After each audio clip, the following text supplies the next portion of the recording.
Chapter 57. The First Day of Creation.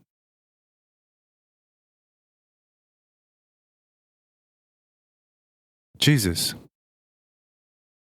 Is it not written, "In the beginning God created the heaven and the earth, and the earth was without form and void, and darkness was upon the face of the deep, and the Spirit of God moved upon the face of the waters. And God said, Let there be light, and there was light. And God saw the light, that it was good. And God divided the light from the darkness. And God called the light day, and the darkness he called night. And the evening and the morning were the first day." See, these are Moses' words. If you were to take these in their natural sense, you should have to at once see their ultimate absurdity. What of a truth is the heaven and earth, of which Moses says all was created in the beginning?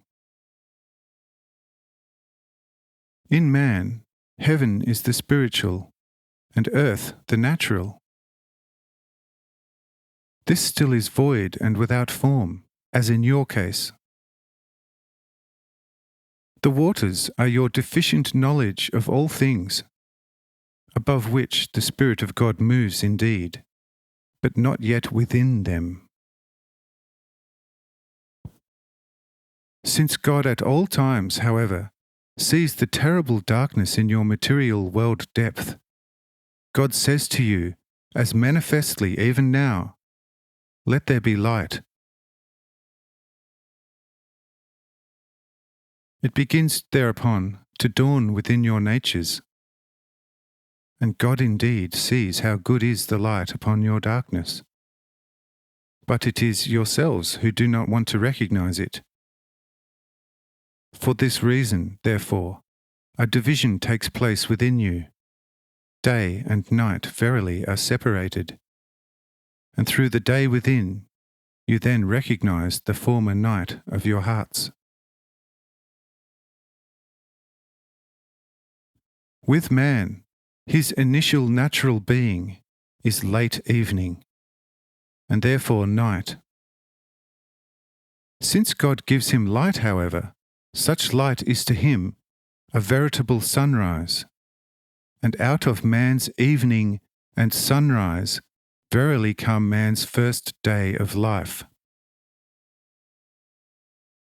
Therefore, see, if Moses, who most certainly had been an initiate into all Egyptian science, had intended in his scripture to indicate the coming into being of the first terrestrial day, then he would, with all his science and wisdom, have noted that no day could ever emerge from evening and morning.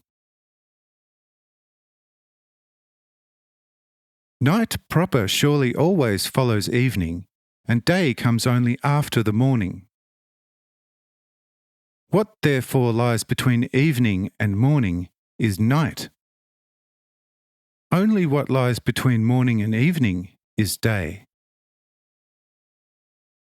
Had Moses said, "And therefore out of morning and evening emerged the first day," then you would have been entitled to take this in its natural sense.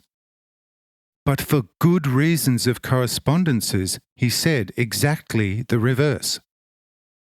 And this signifies man's evening and night, which also is understandable, since nobody has seen the highest wisdom in a child yet.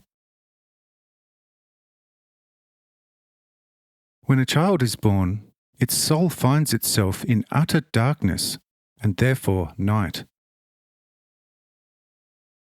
The child nevertheless grows, receiving all kinds of instruction, gaining all sorts of insights with that. And see, this is dusk comparable with evening. Indeed, you say that it dawns also in the morning, and Moses therefore might have said, "And from dawn and an actually bright morning emerged the first day." To this I say, indeed, had he availed himself of spiritual correspondences to tell mankind the crassest nonsense. But Moses knew that only evening corresponds to man's terrestrial state. He knew that it was with man's worldly intellectual education, exactly as it is with the gradually waning light of natural evening. The greater the pursuit of worldly things through men's intellect, the feebler the pure divine light of love and spiritual life in their hearts. Therefore also Moses called such a worldly light of men the evening. Only when God through his mercy kindles a small light of life in the heart does man begin to understand the nothingness of all that he had previously acquired through the intellect. His spiritual evening, whereupon he starts to gradually see how the treasures of his evening light are as transitory as this light itself.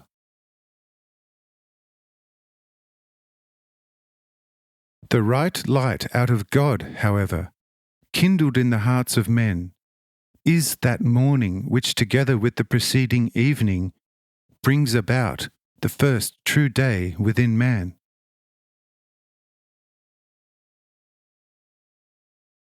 From this my present explanation, however, you must see what a vast difference there has to be between these two respective lights, or rather, cognitions.